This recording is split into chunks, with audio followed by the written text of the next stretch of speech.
Merci, Bernice. Bienvenue.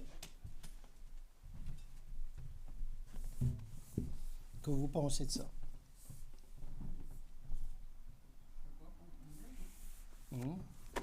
On va vous le compter. Je veux savoir à quoi vous en pensez avant.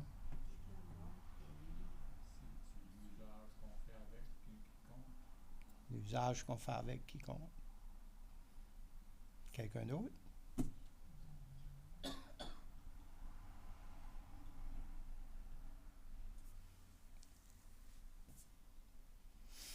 Ben, on va prier de même. Et on va commencer.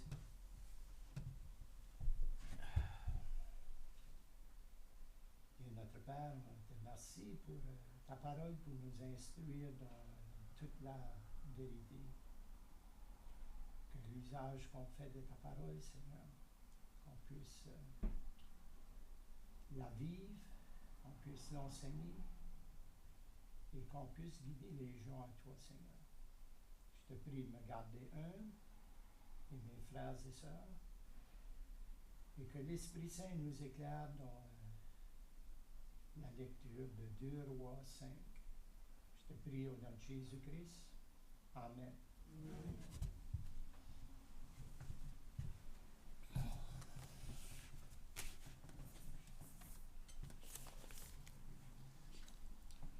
Bon, on va 2 Rois 5.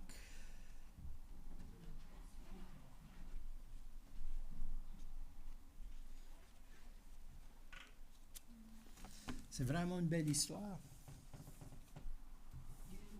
2 Rois 5.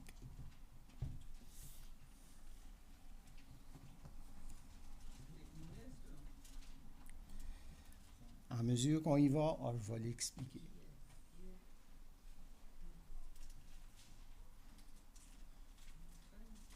Tout le monde l'a trouvé?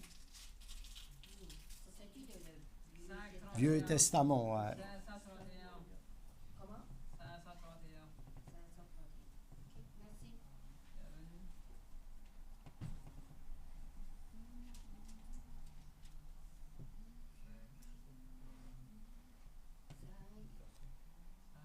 Ben, on va starter du verset. Ouais. Ben, pas toutes 5. Ben, on va voir comment loin qu'on sera. OK. Naaman, chef de l'armée du roi de Syrie, jouissait de la faveur de son maître et une grande considération, car c'était par lui que Dieu avait délivré les Syriens. Mais cet homme fort et vaillant était lépreux. OK. Or, les Syriens étaient sortis par troupes et ils avaient emmené captif une petite fille du pays d'Israël. On va arrêter là une minute. So, ici, la guerre qu'il y a eu avec le roi d'Israël, OK, Naaman il avait eu la victoire, mais c'est l'Éternel qui avait donné la victoire, comme qu'on vient de lire. OK? Puis c'était le roi Achab. OK? C'est là qu'Achab a mouru. OK? Puis c'était un homme qui était lépreux. OK? Puis ils faisaient la guerre à Israël, ils sortaient par troupes à la frontière, puis ils avaient pris une petite fille captive. OK? On va continuer. Je t'ai arrêté. OK? Puis ça dit... Puis ça dit au verset 2, là, Israël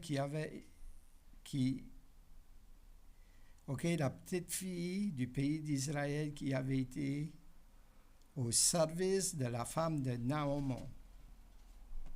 OK? Elle était captive, elle était une esclave.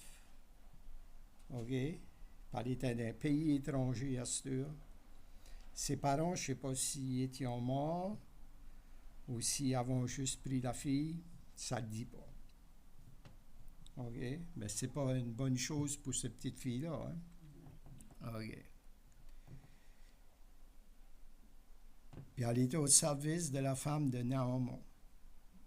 Mais regarde ce qu'elle dit au verset 3. Et elle dit à sa maîtresse, « Oh, si mon Seigneur était auprès du prophète qui est à Samarie, le prophète le guérirait de sa lèpre. » OK? Spécial, hein? Elle n'a pas tenu de rancune. OK? Imagine, là. Petite fille, pays étranger, perdu ses parents. C'est pas facile. Puis ça dit, là, notre position devant Dieu dépend moins de la lumière reçue que de l'usage que nous en faisons. OK? Puis elle, qu'est-ce qu'elle a fait? OK, elle a fait l'usage. OK? Comme tu disais pour Alcide tantôt. OK? Il a essayé d'emporter la paix. OK.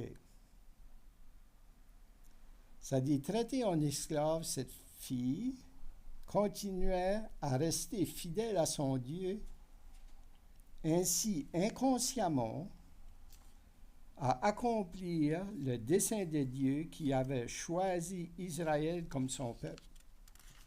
OK? Elle a resté fidèle à Dieu. OK? Tandis qu'elle vaquait à son soin de ce foyer païen, elle s'attacha à sa maîtresse.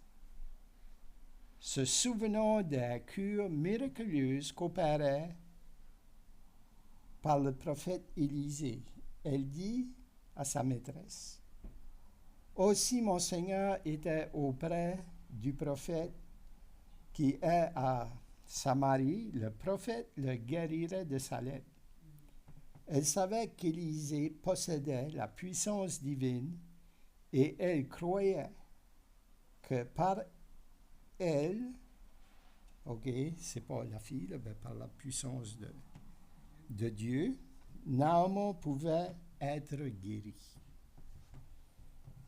Prendre la foi, hein, pour dire de quoi de même, comme ça dit là, notre position dépend devant Dieu, dépend moins de la lumière reçue que de l'usage nous en faisons.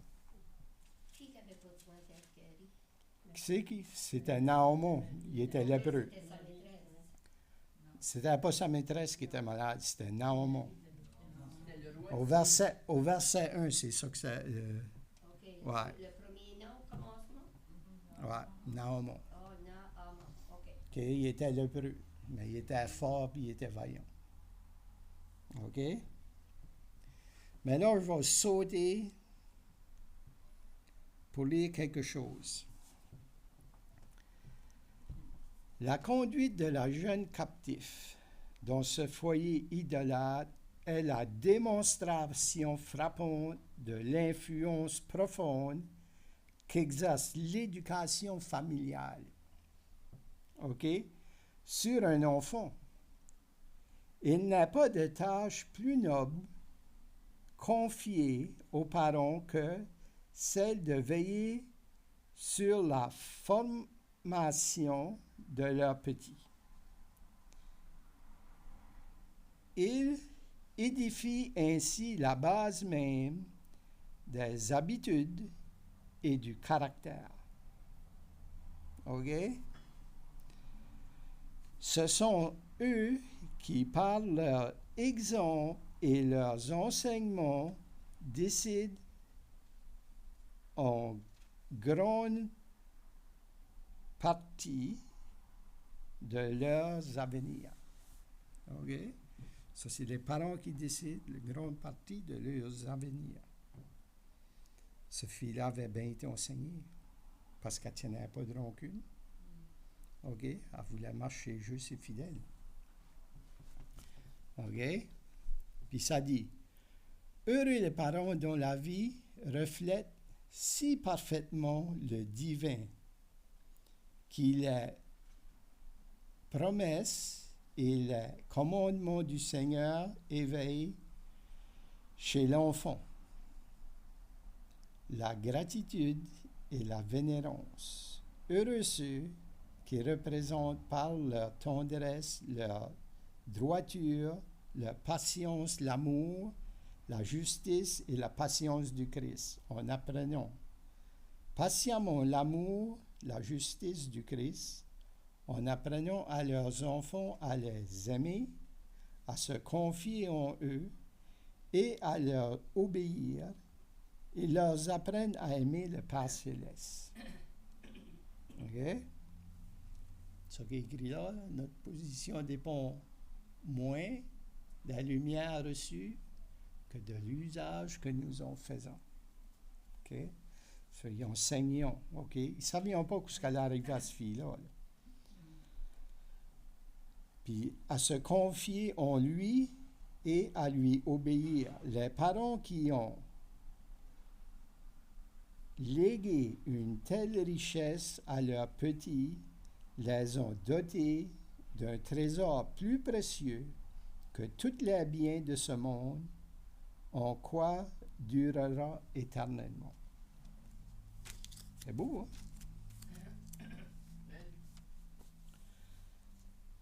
Nous ignorons la manière dont nos enfants seront appelés à servir. Passeront-ils leur vie au sac familial?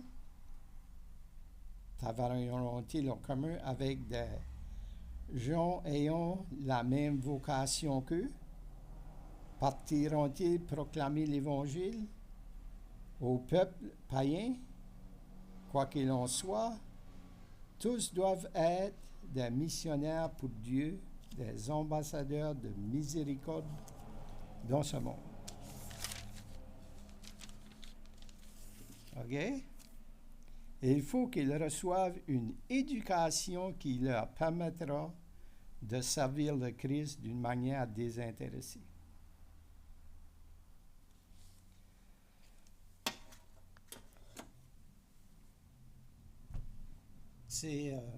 Je lis ça, puis je pense à moi, OK? Je pense pas à personne, là, juste à moi, là. Ben, j'ai pas accompli ma tâche comme j'aurais dû. OK? Dans ma vie, il est arrivé beaucoup de choses. OK? Il y a eu une séparation, divorce. OK? L'influence du monde, qui n'était pas bien. OK? C'était pas facile à passer à travers. Mais je veux en parler aujourd'hui pour aider Julie, pour vous aider tous.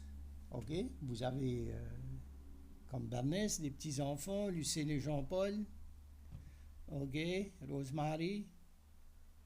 OK? Ben, on peut encore leur montrer comment vivre de la manière que Dieu veut. OK? Il n'est jamais trop tard. OK? C'est pas sa grâce. OK? C'est seulement par sa grâce qu'on peut le faire. OK? C'est pour ça que je vous emporte ce message-là. OK? Moi, je peux juste demander pardon à Dieu. Ben, je veux que Léo, qui se réveille, OK? Puis, qui connaisse vraiment que c'est que la mission que Dieu a pour lui. OK? Comme pour Jean, comme pour Julie. Je prie pour René, puis je prie pour Jolène. OK? Luc, Daniel, OK? Les enfants à Rosemary, les enfants à Bernice, OK? Les enfants à Daniel puis Manushka. OK? Il faut prier, il faut pas arrêter. Puis il faut le faire avec amour. Il faut être patient, hein? OK? Parce que nous autres aussi, on a fait des erreurs, puis on a fait des péchés, OK? Il faut être patient. OK? OK, on va continuer. Ça dit, les parents de cette jeune fille israélite ignoraient quelle serait sa destinée lorsqu'ils lui apprenaient à aimer le Seigneur. Mais ils accomplissaient fidèlement leur devoir. Ainsi, dans la maison du capitaine des armées syriennes, cet enfant rendit témoignage à son Dieu qu'on lui avait appris à honorer. OK? Elle était d'un pays étranger esclave, mais elle a toujours loué Dieu. OK? Puis ça, c'est juste ça qu'on sait d'elle. OK? Elle a dit, si Naaman irait, OK, il pourrait être guéri. OK? Puis Naaman était fier d'entendre ça. OK? Parce que ça dit, le verset 4, OK? Naaman alla dire à son maître, la jeune fille du pays d'Israël a parlé de telle et de telle manière. Et le roi de Syrie dit, va, rends-toi à Samarie, je t'enverrai une lettre au roi d'Israël. Il partit, prenant avec lui 10 talents d'argent, 6 000 siècles d'or, 10 vêtements de rechange. Il porta au roi d'Israël la lettre, et où il était dit, maintenant, quand cette lettre te sera parvenue, tu sauras que je t'envoie Naaman, mon serviteur, afin que tu le guérisses de sa lèpre. Le roi n'avait pas compris. Hein? Le roi de Syrie, OK, il pensait que c'était le roi d'Israël qui pouvait le guérir. Il n'a pas parlé du prophète. Je ne sais pas s'il avait un malentendu. Des fois, quand on dit un message à quelqu'un, quand ce que l'autre le dit back, c'est pas tout à fait pareil. OK? Ça dit, après avoir lu la lettre, le roi d'Israël déchira ses vêtements et dit, suis-je un Dieu pour faire mourir ou pour faire vivre? Qu'il adresse à moi afin que je guérisse un homme de sa lèpre. Sachez donc et comprenez qu'il cherche une occasion de dispute avec moi. OK, le roi a déchiré ses vêtements. Quelque chose. OK? Il était en guerre, là. Puis il fallait qu'il guérisse son ennemi. OK? Ça dit, notre position devant Dieu dépend moins de la lumière reçue que de l'usage que nous en faisons. OK? Le roi d'Israël était supposé de savoir mieux. OK? Mais il n'a pas mis en pratique. OK? Puis si on continue, ça dit, lorsque Élisée, homme de Dieu, apprit que le roi avait déchiré ses vêtements, il envoya dire au roi, « Pourquoi as-tu déchiré tes vêtements? Laisse-le venir à moi, et il saura qu'il y a un prophète en Israël. » Quand je lis ça, je pense, est-ce que c'était seulement pour Naaman qu'Élisée disait ça, ou c'était-tu pour le roi aussi? Hein? Parce que le roi avait besoin de connaître qu'il y avait un prophète qui pouvait guérir aussi. OK? So, c'est ici que l'histoire commence. Naaman vient avec ses chevaux, son char.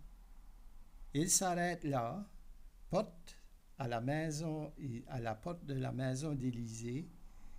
Élisée lui fit dire par un messager, « Va-te et lave-toi 7 fois dans le Jourdain, ta chair redeviendra saine et tu seras pur. » Élisée n'a pas même parlé.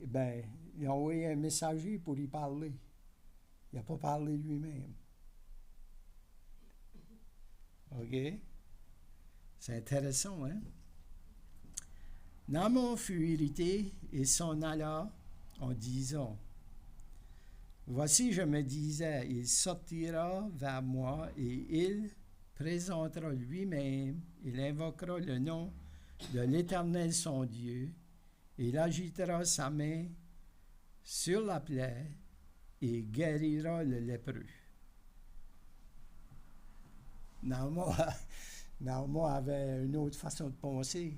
Ils faisaient ça encore aujourd'hui, là, qui passent sur leurs mains, là, puis quelqu'un qui est malade pour, ils disent, électrique ou whatever, je sais pas ce que c'est trop. Ah, ils ont ça dans Ils faisaient encore ça aujourd'hui, hein?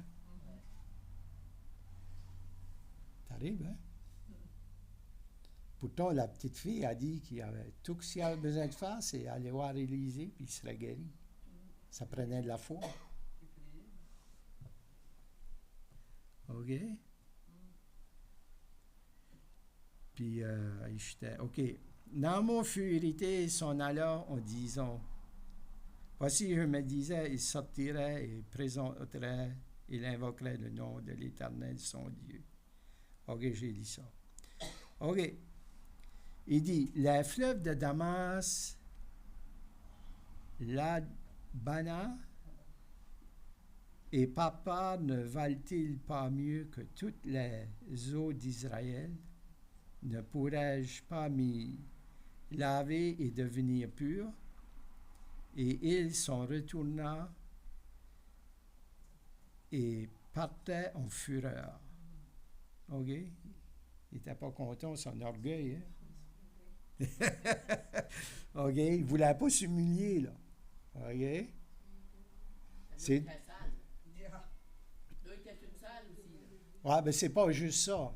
Les fleuves qu'il a nommés là, OK? Ces fleuves-là, le monde de Syrie cherchait ces fleuves-là pour venir adorer les idoles. OK?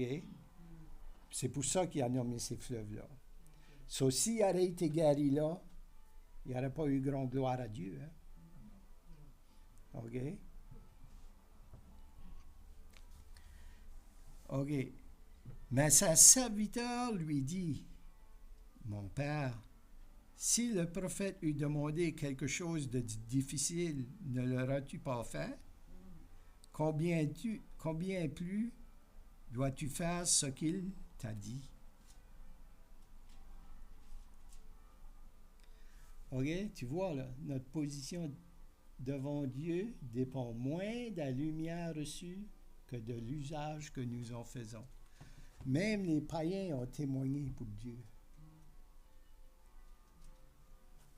OK? C'est quelque chose, hein?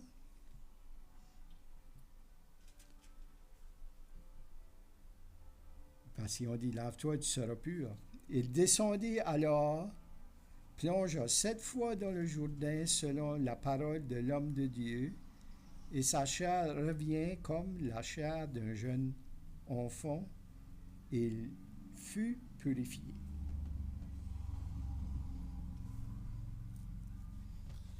Ça devait être de quoi? Hein? Si ça serait rien de nous autres qui aurait fait ça, OK. Qu'on serait malade, puis qu'on aurait écouté Dieu, puis Dieu nous aurait guéri de même. C'était pas une grosse demande, hein? Juste plonger 7 fois sous l'eau. OK? Ça dit, Naaman tourna vers l'homme de Dieu avec toute sa suite. Lorsqu'il fut arrivé, il se présente devant Dieu et dit, voici, je reconnais qu'il n'y a point de Dieu sur toute la terre, si ce n'est en Israël. Belle confession, hein? OK, il se rappelait aussi que la fille enseignait aussi, parce qu'elle était dans sa maison. OK, c'était une bonne influence, comme juste le petit peu qu'on sait de elle, qu'est-ce que ça peut faire. OK? C'est pour ça que ça dit, là, notre position devant Dieu ne dépend moins de la lumière reçue que de l'usage que nous en faisons. C'est pour nous autres aussi, OK? Puis là, et maintenant, accepte, je te prie, un présent de la part de ton serviteur. Élisée répondit, l'Éternel dont je suis le serviteur est vivant, je n'accepte pas. Puis Naaman le pressait d'accepter, mais il refusa. OK? Pourquoi est-ce que Élisée a refusé d'accepter un présent de Naaman? Hmm? connais Dieu. C'est une relation. Il t'a Sa eu façon de pas voir vrai. était faire connaître Dieu. OK? Parce que la gloire vient toute à Dieu. C'est Dieu qui l'a guéri. That's right. Puis c'est ça que Élisée voulait montrer à Naaman. OK? La gloire vient pas à moi, à cause des paroles que j'ai dit. La gloire va à Dieu, parce que c'est lui qui t'a guéri.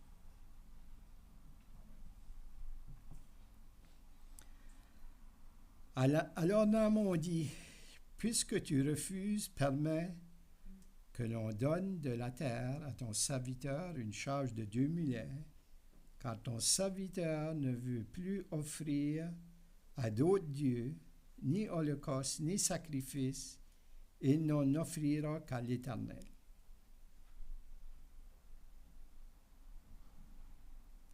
Ben, il demande une chose, OK? Il dit, voici toutefois ce que je prie l'Éternel de pardonner à ton serviteur, OK? Parce que le roi, quand mon maître entre dans la maison de Rimon pour s'y prosterner et qu'il s'appuie sur ma main, je me prosterne aussi dans la maison de Rimon. Veille l'Éternel pardonner à ton serviteur lorsque je me prosternerai dans la maison de Rimon. Dans 5, il y a parti qui était voir le roi avec des pièces d'argent. C'était tout pour payer, pour faire guérir, ça. C'était pour... ben, il pensait qu'il fallait qu'il donne de quoi pour être guéri. Ah ouais, ok. OK? So, il a donné 2 siècles d'argent, je ne sais pas comment, cycles d'or, puis il y avait 10 vêtements de rechange. Il avait été avec beaucoup, là. OK? Mais il pensait comme il pouvait l'acheter. Mais on peut pas acheter de Dieu. Acheter son salut. OK? Parce que dans la Bible, ça dit, venez acheter de moi. OK? Puis c'est gratuitement. Amen. OK? Ça, on n'a pas besoin. OK? Il y a le profil, la même affaire. On n'a pas besoin d'acheter notre salut. C'est ça. OK? So, il a demandé pour être pardonné. Donc, j'ai écrit ici dans un roi, OK, j'aurais dû le lire avant, là, ben 5.11, où ça dit, l'orgueil de Naaman se révolte contre les instructions du prophète. Les fleuves nationaux par le capitaine syrien étaient en effet réchauffés par la rive ombragée que de nombreux idolâtres cherchaient pour y adorer leur Dieu. OK, je l'ai dit à Jeff. Naaman n'aurait pas éprouvé beaucoup d'humilité d'aller se plonger dans l'une de ces fleuves, OK? Mais pour être guéri, il fallait suivre les indications du prophète.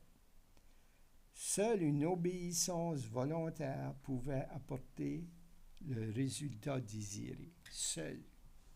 OK? C'est pour ça, OK? Je pense à ses serviteurs qui l'avaient encouragé à le faire. OK?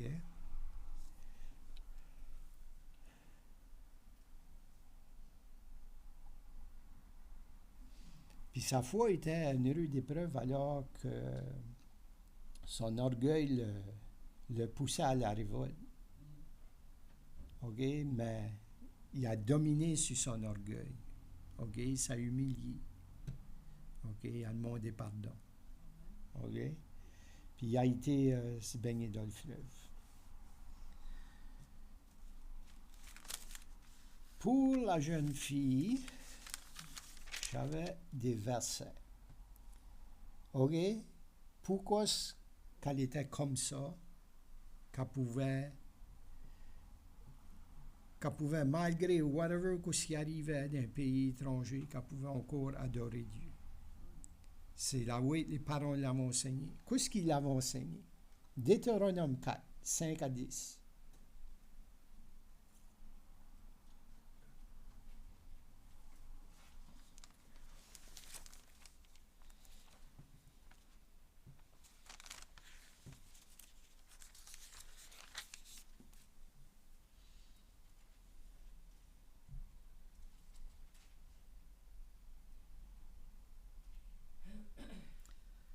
OK, ça dit, voici, je vous ai enseigné des lois et des ordonnances comme l'Éternel mon Dieu me l'a commandé, afin que vous les mettiez en pratique dans le pays dont vous allez prendre possession. Vous les observerez, vous les mettrez en pratique, car ce sera là votre sagesse et votre intelligence aux yeux des peuples, qui entendront parler de toutes ces lois et qui diront, cette grande nation est un peuple absolument sage et intelligent. Quelle est en effet la grande nation qui ait des dieux aussi proches que l'Éternel, notre Dieu? L'est de nous toutes les fois que nous l'invoquons. Et quelle est la grande nation qui ait des lois et des ordonnances justes, comme toutes ces lois que je vous prescris aujourd'hui? Seulement, prends garde à toi et veille attentivement sur ton âme tous les jours de ta vie, de peur que tu n'oublies les choses que tes yeux ont vues et qu'elles ne sortent de ton cœur. Enseigne-les à tes enfants et aux enfants de tes enfants. OK? Puis je vais arrêter là. OK? C'est ça que Dieu nous demande. OK? Il faut qu'on les enseigne à nos enfants. Si on les enseigne à nos enfants, on va être bénis. Puis eux allons être bénis parce qu'ils allont garder la parole de Dieu. OK? C'est pour ça, la parole de Dieu, hein, c'est vraiment important. OK? Sur Léo, je suis obligé de venir chez vous t'enseigner ces choses. OK? Parce qu'un jour, on ne sait pas si on va aller en captivité ou pas. OK? Ben, si on va en captivité, il faut qu'on puisse garder ces paroles-là. OK? C'est ça notre sauvegarde. OK? C'est la parole de Dieu. OK? C'est pour ça que ça dit, là, notre position devant Dieu dépend moins des lumières reçues que de l'usage que nous en faisons. Qu'est-ce qui avait plus de lumière que les super?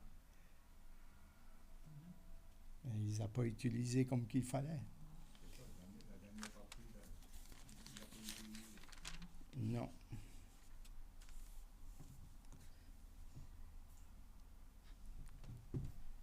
OK, so, dans Deutéronome 6, OK, ça dit, voici les commandements, les lois et les ordonnances l'Éternel votre Dieu a commandé de vous enseigner afin que vous les mettiez en pratique dans le pays dont vous allez prendre possession, afin que tu craignes l'Éternel ton Dieu, en observant tous les jours de ta vie, toi, ton fils et le fils de ton fils, toutes ces lois et tous ces commandements que je te prescris, et afin que tes jours soient prolongés. Tu les écouteras donc, Israël, et tu auras soin de les mettre en pratique, afin que tu sois heureux, et que vous multipliez beaucoup, comme te l'a dit l'Éternel ton Dieu de tes pères, en te promettant un pays où coule le lait et le miel. Le chemin Israël vient après. OK? So, c'est ça qu'il faut qu'on fasse. C'est ça que Dieu nous demande. Puis, je pense que c'est Éphésiens 6, 1 à 4. OK? On va finir avec ça. OK? C'est Paul qui nous parle.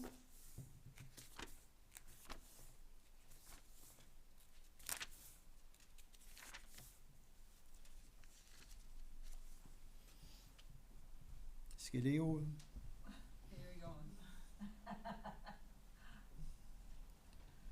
OK, tu pourras y lire bientôt, Julien. OK, 1 à 4, ça dit, enfants, obéissez à vos parents selon le Seigneur, car cela est juste. honore ton père et ta mère, car le premier commandement avec une promesse, afin que tu sois heureux et que tu vives longtemps sur la terre. Et vous, pères, n'irritez pas vos enfants, mais élevez-les en les corrigeant, en les instruisant selon le Seigneur. Il faut qu'on le fasse avec amour, OK? Il y a un enseignement pour les enfants, puis il y a un enseignement pour nous autres. OK? Tous les deux. OK? Je vois, mon temps doit être passé parce... Hein? 12 heures? Excusez-moi. OK. On va finir là-dessus. Ben, rappelez-vous, là, notre position devant Dieu dépend moins de la lumière reçue que de l'usage que nous en faisons. OK? OK, c'est l'usage qu'on en fait, OK, qui nous montre comment marcher. All right. C'est comme que le verset, là, be not hearers of the word, but be doers of the word. C'est ça. Est-ce qu'il y a un chant ou compris, puis on...